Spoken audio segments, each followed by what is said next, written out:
Plus, the economy is a big issue for Americans heading to the polls. We have the latest on what experts say. Fox 25 News at 9. This is the Fox 25 News at 9. Good evening, I'm David Chasanov. Tonight we begin with new video of a shooting. OKCPD released body cam footage from an officer-involved shooting. And we want to warn you, the images may be graphic for some viewers. It happened on October 16th near Southwest 25th and Black Welder. Police shot and killed Sergio Groover. Authorities say Groover already stabbed another person and was threatening other people in a car with a knife when they arrived. Officers say the taser didn't work on the suspect, and they shot Groover when he made a move towards officers. Broken Arrow police ID the parents in the murder-suicide that left 6 children dead. Brian and Brittany Nelson are suspected of killing their kids and themselves. Firefighters say they found the parents in the front room of their home, and the children were in a back room where the fire was started. The police chief says it does not appear that anyone died from that fire, but the medical examiner will determine the cause of death. The oldest child was 13, the youngest just 1. A veteran's last act of heroism is saving his family from a fire. David Badgewell died last Sunday helping his family escape a house fire. He served 2 tours of duty in Iraq and helped raise 2 children on the autism spectrum. David's wife, Maddie, says he passed 3 days before their 16th anniversary. He wouldn't be my husband if he didn't go back in the house. Like, that's who I married. That's who he was. I knew who he was. And so I'm not going to be angry at him. I can't be. I miss him. I'm sad. And while she feels survivor's guilt, she is incredibly thankful for what David did. Maddie says she's now turned most of her attention to raising her 2 autistic teenagers. Good evening, folks. Temperatures today is slightly warmer than where we were at yesterday, upper 60s for most of us. We hit 67 here in Oklahoma City, and things starting to get a little bit chilly outside. Now we might have a few trick-or-treaters still out and about. Temperatures generally in the low to mid 50s for most folks. We got 52 in Enid and 56 degrees currently here in Oklahoma City. Temperatures overnight tonight, we're going to be cooling off a little bit more, down into the mid 40s here around the metro, lower 40s as you head further to the north and west in the state. But generally, those cloudy skies that we had earlier today, they're going to continue to clear on out here overnight tonight and then into our Halloween tomorrow, where temperatures just going to continue to warm up even more. Low 70s pretty much across the entire board, and we're trending warmer here through at least the first half of this week, but you're going to want to stay tuned. We're keeping very close tabs on a chance for some rain and storms by the end of this coming week, so I'll let you know what that severe weather potential is looking like coming up in just a little bit. Thanks, Ross. Well, Election Day is approaching, and today hundreds of Oklahomans gathered at a rally in support of Kendra Horn, Joy Hoffmeister, Gina Nelson, Joshua Harris-Till, and Vicky Behana. Fox 25's Katie Arata was there and joins us now live. Katie, how was the energy at this rally? David, the crowd was fired up and excited to hear from the candidates ahead of the election. There is less than 2 weeks until Election Day, and Oklahomans are learning about the candidates before they head to the polls to vote in November. I am actually studying to become a public school educator, and I just feel like it's really important that while I'm young, I get out here and see what these type of rallies are about, because one day I'm going to have those conversations with future students. Speakers at the rally at Millwood Elementary School included Senate nominee Kendra Horn, Governor candidate Joy Hoffmeister, State Superintendent candidate Gina Nelson, Congress candidate Joshua Harris-Till, District Attorney candidate Vicky Behana, and Oklahoma State Senator George Young. I'm running for all of us, so let's get out and vote! All of them with a similar message. Oklahomans need to make their voices heard on Election Day. We need to increase voter turnout across the board. It is such an important thing. It often feels like Oklahoma is an overwhelming place, or we can't make a difference in Oklahoma, but really the truth is we're not making our voices heard at the ballot box. Kendra Horn saying this could be the most important election in our lifetime. There's so much at stake right now in this election cycle. We have so many important issues that are before us, including access to health care, women's health, education, and just making sure that the people that are elected to serve us actually work for us. The crowd eager and ready to see a change come Election Day. It's so important because you're changing history. You are a part of history, and what is more special than that, saying that you get to be on the right side of history. Now, Governor Stitt is holding a rally on Tuesday, November 1st, and we will be there to cover it as well. For more information on that rally, go to our website, okcfox.com. Live in studio, Katie Arata, Fox 25 News. Thanks, Katie. A former longtime Oklahoma City leader is remembered. Today, the Quail Creek community honored Mike McAuliffe by naming a pavilion after him located at the Berta Fay Rex Park. McAuliffe is known for being the biggest cheerleader for the city among a list of other great things he's done to grow the metro. To me, it says that the community still misses Mike and remembers what he gave to this city and the hundreds of organizations that he volunteered for, the events that he brought to the city. He was Oklahoma City's biggest cheerleader. Deborah says she thinks Mike will be happy with the honor because this park was where his family would gather for the 4th of July celebration every year. In the final weeks leading into the midterm election, the economy remains top of mind. We examine if the economy growth will help or hurt both parties next.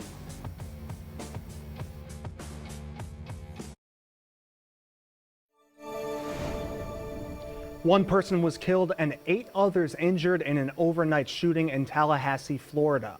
Police say a number of people started shooting outside a liquor store just before midnight on Saturday.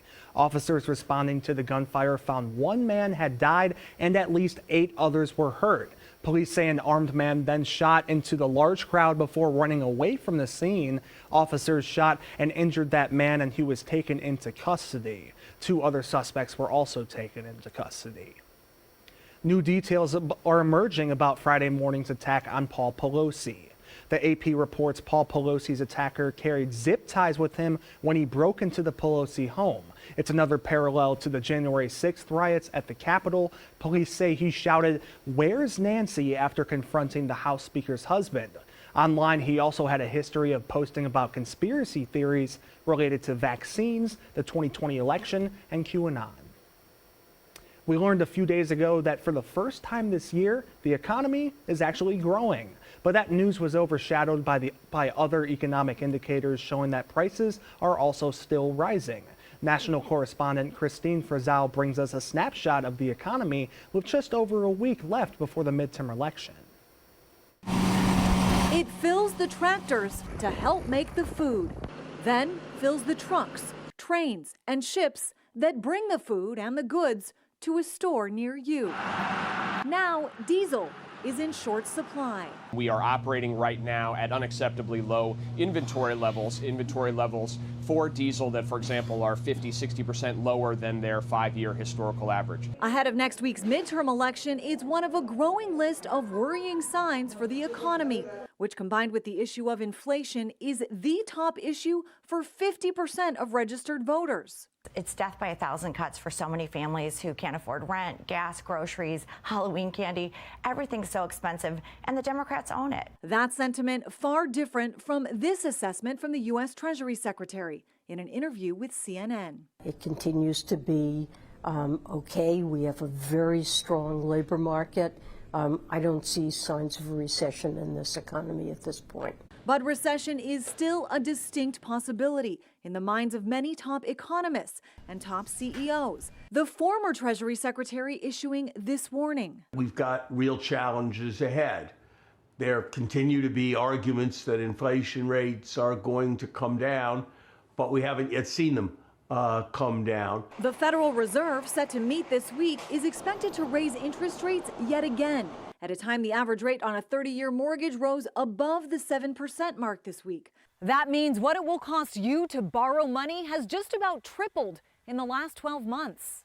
The White House promising reprieve. The combination of what President Biden is doing and what the Federal Reserve is doing will, over the next couple of years, lower inflation to levels that people are accustomed to. But for those trying to keep up with everyday life, a couple of years feels like a long time to wait. I'm Christine Frizzell reporting.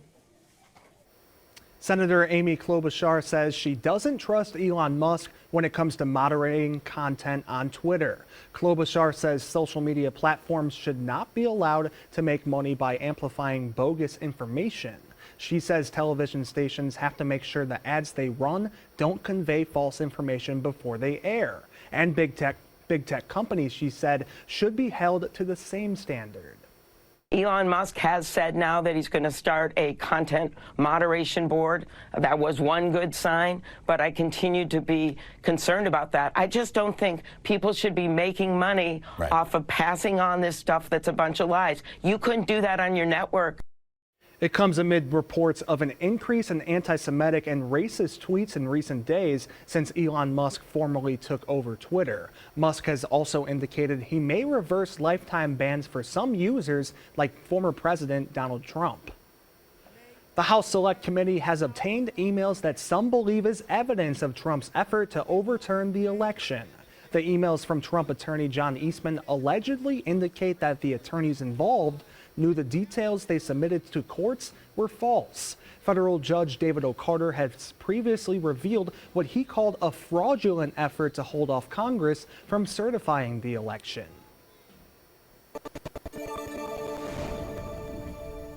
Local media saying at least 60 killed and 17 hospitalized after a deadly bridge collapse in western India today. Rescuers rushing to the Machu River in the town of Morbi to retrieve those in the water. Officials say the bridge snapped from the weight of too many people. The bridge had recently reopened to the public last week after it had been closed for renovations. Officials fear the death toll could rise. And South Korea officials confirm 153 people died in a crowd surge as people were celebrating Halloween Friday night. Officials say another 133 people were injured, with 37 people still in serious condition. Witnesses described chaos as people packed into a narrow alley in Seoul's nightlife district and fell on each other, quote, like dominoes. Most of those who died were in their 20s and 30s. An estimated 100,000 people had gathered for these festivities. The U.S. State Department reports that 2 U.S. citizens were killed and another injured in the horrific Seoul crowd surge incident. Sunday, President Biden said that he and the First Lady are, quote, devastated to learn that at least 2 Americans are among so many who lost their lives in Seoul. He added, quote, our hearts go out to those loved ones in this time of grief.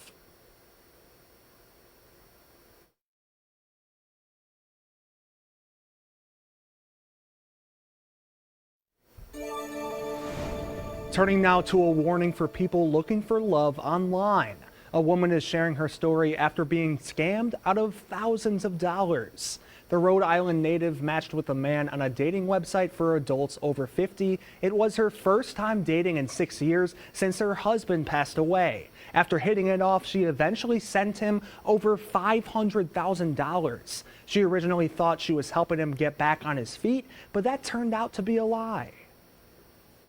But I do want to warn people, be very cautious that they're not getting into this that I got into, because it does exist out there. Officials say most victims of such crimes are usually seniors, and red flags to look out for are discussing money problems and avoiding meeting in person. A motorist in Mississippi captured video of a funnel cloud forming near the town of Moss Point Saturday. James Sala says he was trying to get away as fast as possible. The National Weather Service radar in New Orleans confirmed a tornado in Jackson County, where Moss Point is located. And Fox 25 chief meteorologist, pardon me, Ross Muma has your back with tonight's forecast. So Ross, what's that weather going to be looking like tomorrow night for trick-or-treaters? It should be very nice for parents and the kiddos who are heading out to do some more trick-or-treating tomorrow evening. And really, most of your Halloween day is going to be very nice. Those clouds that we had today, they're going to be gone throughout most of your Monday. So expect sunny skies throughout the day and maybe a little bit of a chilly start in the morning. Temperature is going to be starting off in the upper 40s and lower 50s when you first wake up and you're heading off to work. But we're quickly going to warm up throughout late morning and even into the early afternoon. Mid 60s by lunchtime, 1 p.m.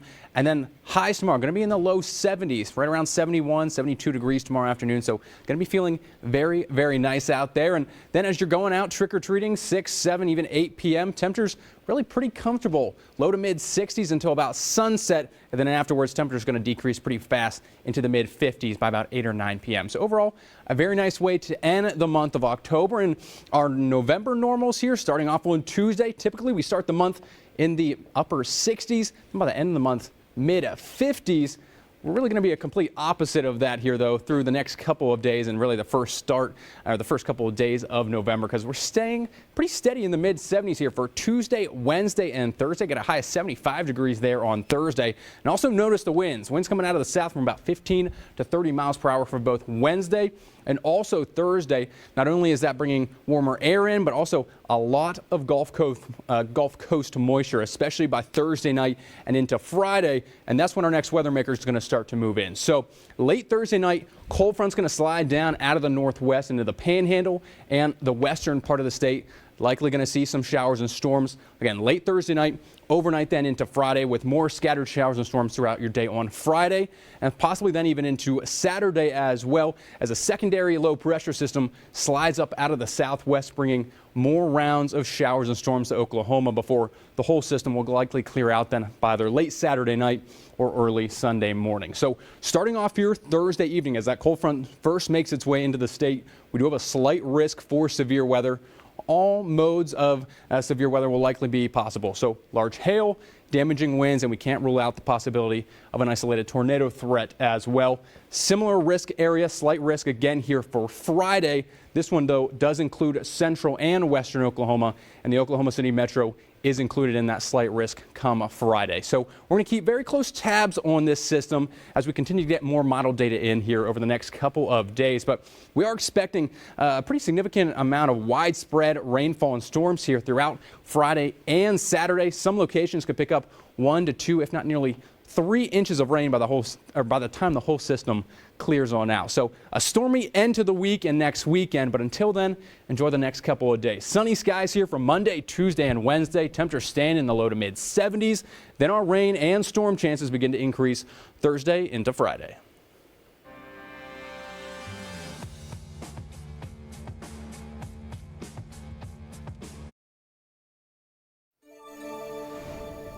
Sifting through some of the confusion linked to breast cancer screenings. This includes how often a woman should have a mammogram. The U.S. Preventive Services Task Force recommends every 2 years. But medical reporter Barbara Morse tells us why many doctors now say no, get one every year. Consensus from those of us who treat breast cancer every single day, we really feel that annual mammogram is the way to go.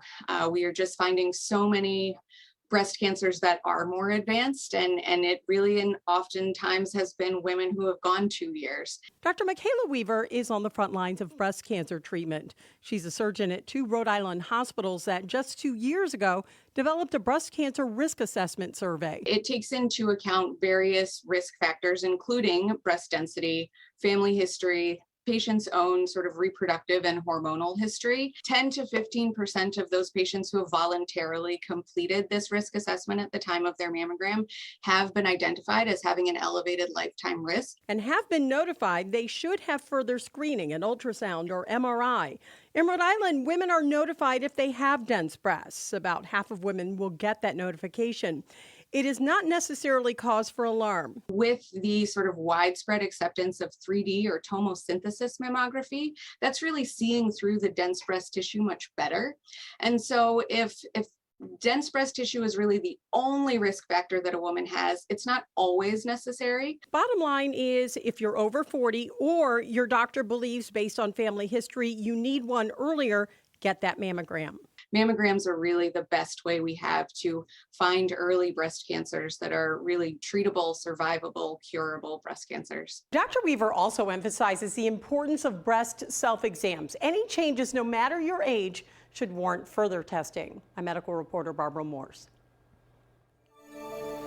Russia says it will back out of a UN brokered deal and end shipments of Ukrainian grain.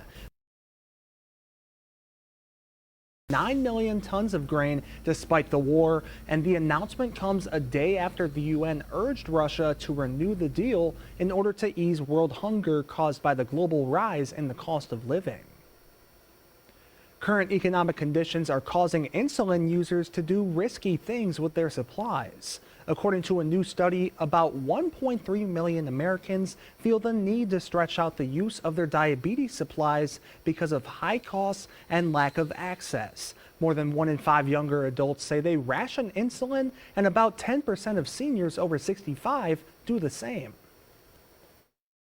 How much money can I hemorrhage? I need to protect my business and my employees.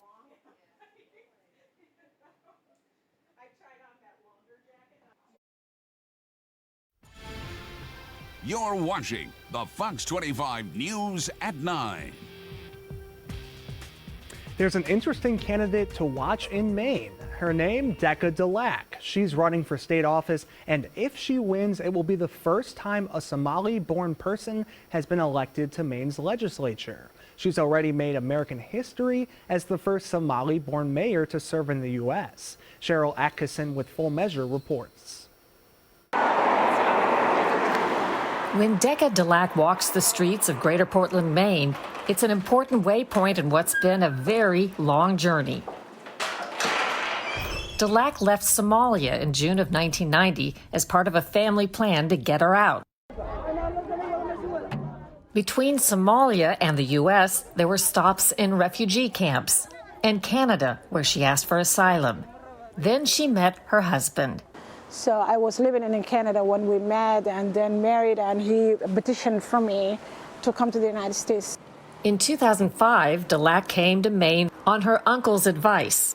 I never heard of Maine before, and I'm like, what? Where is that? And it's like, it's kind of close to Canada. It's way up there. I said, okay, I will come and check it out. She got a job with the city of Portland working with refugees and immigrants. And she might never have run for public office, she says, if it weren't for the thing that changed her mind in 2016.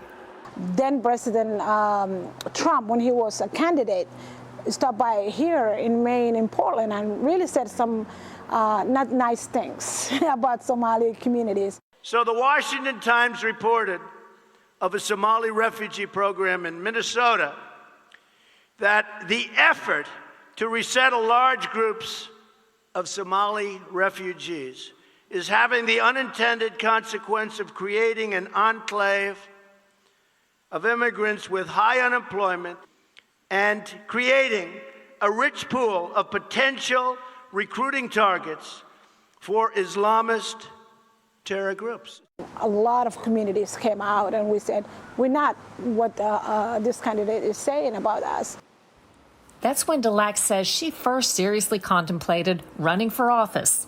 She got the chance in 2018 when a councilman in South Portland stepped down before the end of his term, and there was a special election to replace him.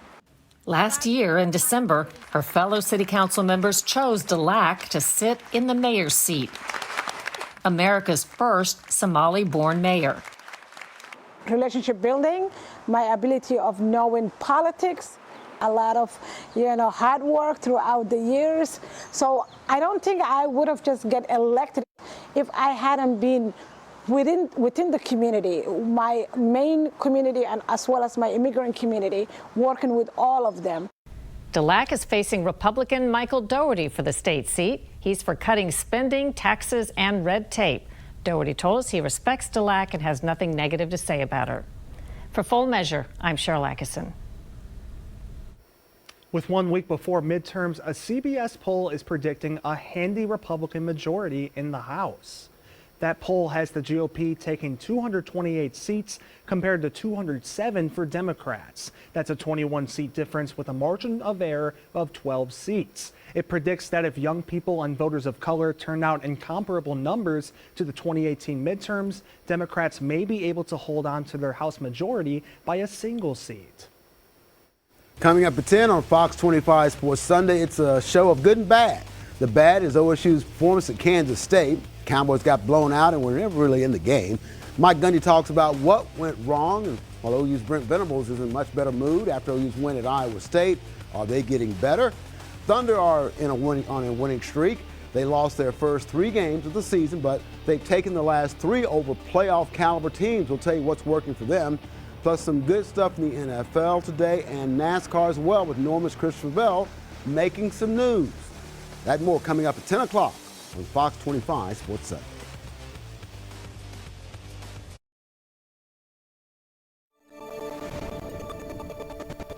You never know what you can find when thrift store shopping, but a Cincinnati secondhand store was given a mini Oscar. Courtney Wheaton shares the story they've uncovered about the Oscar. Through the years, the garage at Betty's Treasures has seen its share of odds and ends. But every once in a while, there's a box of buried treasures waiting to be discovered. And it kind of sat around, it got sorted and it went up, and then we went ahead and it made it all the way out to the knick-knack shelf. Then somebody pulled it back and said, maybe we should take a look at this. We thought it was a paperweight. This controversial and peculiar 6-inch mini Oscar statuette was almost trashed. It almost got thrown away for scrap, and we decided it was too heavy and too nice and had to be something.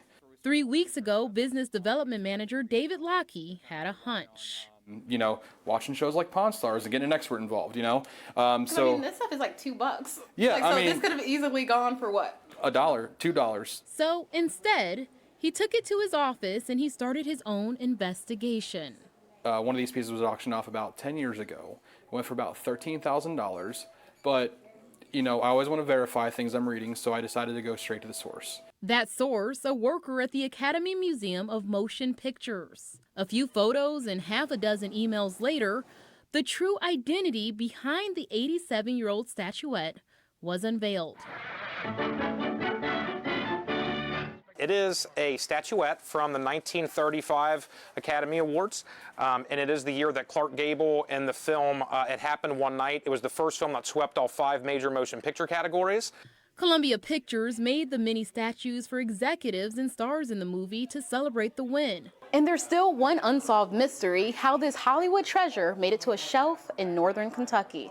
If you donated a box of stuff from maybe your mom, your grandma, your great aunt, your great grandfather, someone who might have talked about knowing Clark Gable, that's another part of the story that we would really, just out of my personal curiosity, I would love to know. A zoo in St. Louis welcomes its first Francois Langeur monkey. Missouri St. Louis Zoo shared on Facebook some images of Rhubarb, the first birth of the endangered species at the zoo. Rhubarb was born on September 30th to first-time mother Dolly and his father Deshi. Zoo officials say the small family is connecting in an independent area of the zoo and cannot be seen by the public just yet. A 12-foot skeleton decoration stolen a few weeks back is replaced just in time for Halloween. The owner of the ginormous decoration shared surveillance footage showing the thief taking the skeleton in broad daylight. The video had since gone viral, attracting the attention of Home Depot and the creator of the statues. And thanks to the miracle of Halloween, of course, it was replaced just in time for trick-or-treaters. Thank you, Home Depot. Thank you to Lance Keller, the creator of the 12-foot giant skeleton, who generously donated this awesome decoration so that we can surprise her today. Guys, if you don't have faith in humanity, I say let it be reinvigorated now, because the world is still full of so many good people who care about one another. The new skeleton has been equipped with a tracking device, so if anyone tries to steal it again, they will be found. The Philbrook Museum of Art in Tulsa got into the Halloween spirit. Photojournalist Dre DeBars checked out the very first Philboo.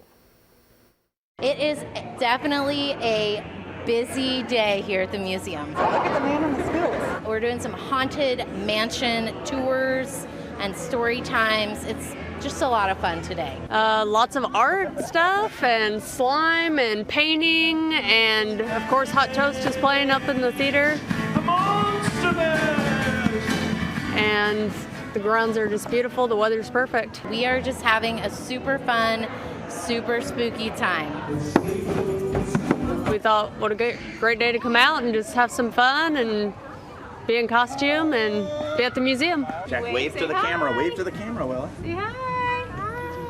These days are really just amazing, kind of casual days to really just come out as a family, explore art, be creative, be a little silly, because we do want Philbrook is a place for families to kind of be creative together and have fun while they're doing it. Good job! I think that's so good. We've got a good picture here. Lots of Halloween today. So far, I've seen a lot of really cool homemade costumes. I saw a little girl who was carrying her own head, and that was very scary. This is a Pokemon character from Legends Arceus called Suicide.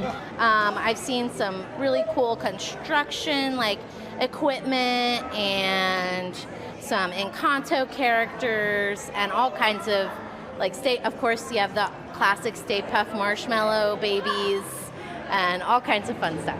Okay, here we go. This is a new one. This is just one day of lots of fun, but we have awesome activities for families Wednesday through Saturday throughout the year.